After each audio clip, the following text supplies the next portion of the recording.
Capítulo 42. El hombre me sacó al atrio exterior en dirección al norte, y me hizo entrar a las habitaciones que estaban hacia el norte, frente al patio cerrado y frente al edificio detrás del templo. Todo esto medía 50 metros de largo por el lado norte, y 25 metros de ancho. Frente a los 10 metros del atrio interior y frente al enlosado del atrio exterior, había en los 3 pisos unas galerías, las cuales quedaban unas frente a las otras. Frente a las habitaciones había un pasillo interior de 5 metros de ancho y 50 de largo. Las puertas de las habitaciones daban al norte. Las habitaciones del piso superior eran más estrechas que las del piso inferior y las del piso intermedio, porque las galerías les quitaban más espacio a las de arriba. Las habitaciones en el tercer piso no tenían columnas como las habitaciones del atrio, y por eso eran más estrechas que las del piso intermedio y las del piso inferior. Había un muro exterior que corría paralelo y de frente a las habitaciones del atrio exterior, el cual medía 25 metros de largo.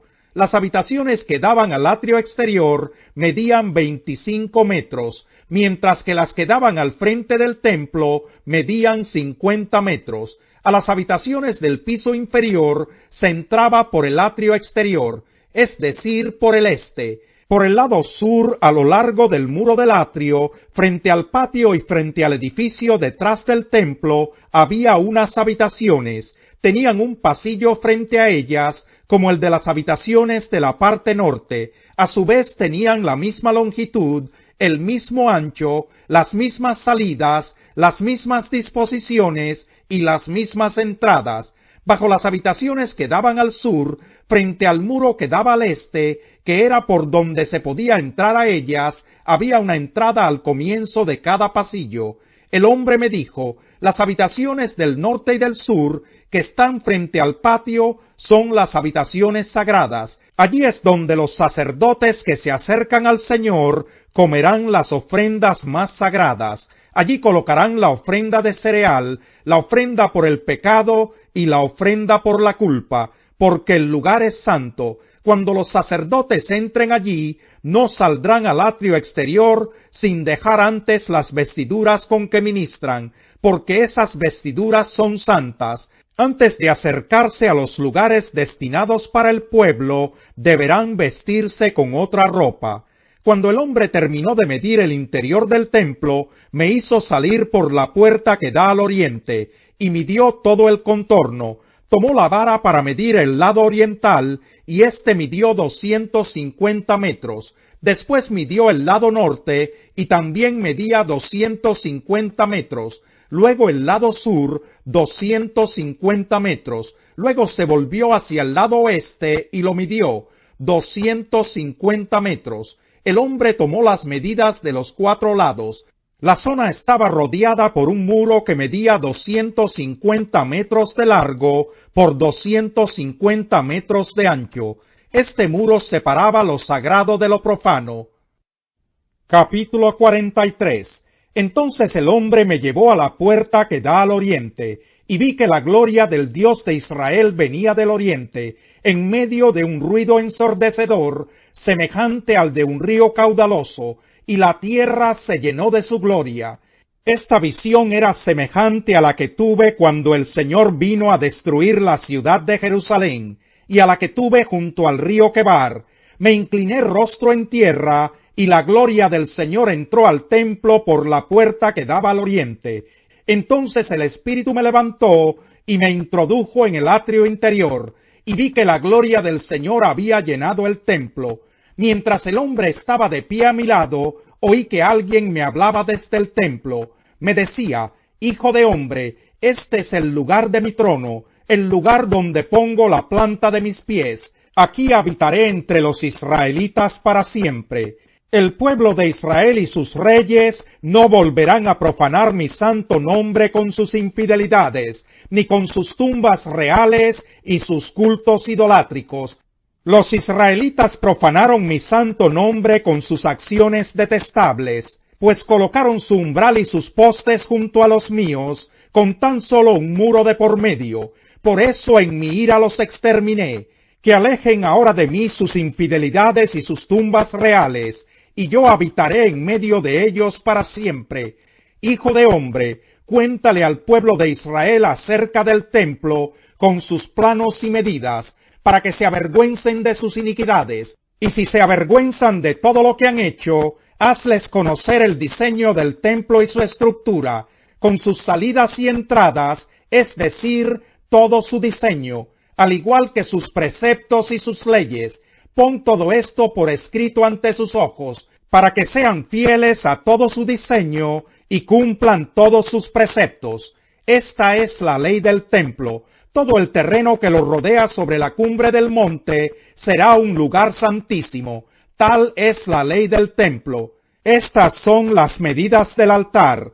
Alrededor del altar había una fosa de 0,5 metro de hondo por 0,5 metro de ancho, con un reborde de 25 centímetros alrededor de toda la orilla. La altura del altar era la siguiente: desde la fosa en el suelo hasta el zócalo inferior tenía 1 metro de alto y 0,5 metro de ancho, y desde el zócalo inferior hasta el zócalo superior medía 2 metros de alto y 0,5 metro de ancho. El fogón del altar medía 2 metros, y desde allí se erguían 4 cuernos. El fogón del altar era un cuadrado perfecto de 6 metros de largo por 6 de ancho. El zócalo superior también era un cuadrado de 7 metros de largo por 7 de ancho, y alrededor de todo el altar había un reborde de 25 centímetros. La fosa alrededor del altar tenía 0,5 metro de ancho. Las gradas del altar daban al oriente.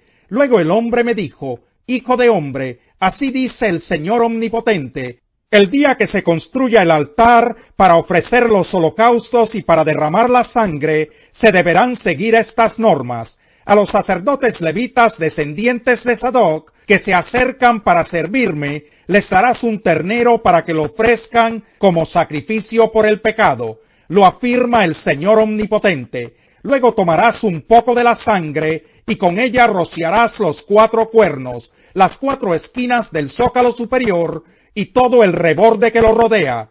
Así lo purificarás y harás expiación por él. Después tomarás el ternero del sacrificio por el pecado, y éste será quemado en el lugar señalado en el templo, fuera del santuario. Al segundo día ofrecerás como sacrificio por el pecado un macho cabrío sin defecto, y el altar quedará purificado de la misma manera que se purificó con el ternero. Cuando hayas terminado de purificarlo, ofrecerás un ternero y un carnero sin defecto en presencia del Señor, y los sacerdotes los rociarán con sal y los ofrecerán como holocausto al Señor. Durante 7 días ofrecerás diariamente un macho cabrío para el sacrificio por el pecado, y también un ternero y un carnero del rebaño, ambos sin defecto. Durante 7 días los sacerdotes harán la expiación por el altar y lo purificarán. De este modo quedará consagrado. Al cabo de estos 7 días y a partir del día 8, comenzarán a ofrecer sobre el altar los holocaustos y sacrificios de comunión que ustedes ofrezcan. Entonces yo los aceptaré, lo afirma el Señor. Capítulo 5. Ahora escuchen ustedes los ricos, lloren a gritos por las calamidades que se les vienen encima. Se ha podrido su riqueza y sus ropas están comidas por la polilla. Se han oxidado su oro y su plata. Ese óxido dará testimonio contra ustedes y consumirá como fuego sus cuerpos. Han amontonado riquezas, y eso que estamos en los últimos tiempos. Oigan cómo clama contra ustedes el salario no pagado a los obreros que les trabajaron sus campos. El clamor de esos trabajadores ha llegado a oídos del Señor Todopoderoso. Ustedes han llevado en este mundo una vida de lujo y de placer desenfrenado. Lo que han hecho es engordar para el día de la matanza. Han condenado y matado al justo sin que él les ofreciera resistencia. Por tanto, hermanos, tengan paciencia hasta la venida del Señor. Miren cómo espera el agricultor a que la tierra dé su precioso fruto y con qué paciencia aguarda las temporadas de lluvia.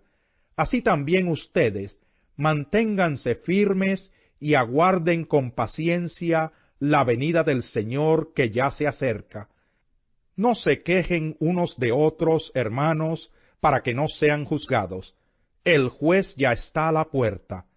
Hermanos, tomen como ejemplo de sufrimiento y de paciencia a los profetas que hablaron en el nombre del Señor.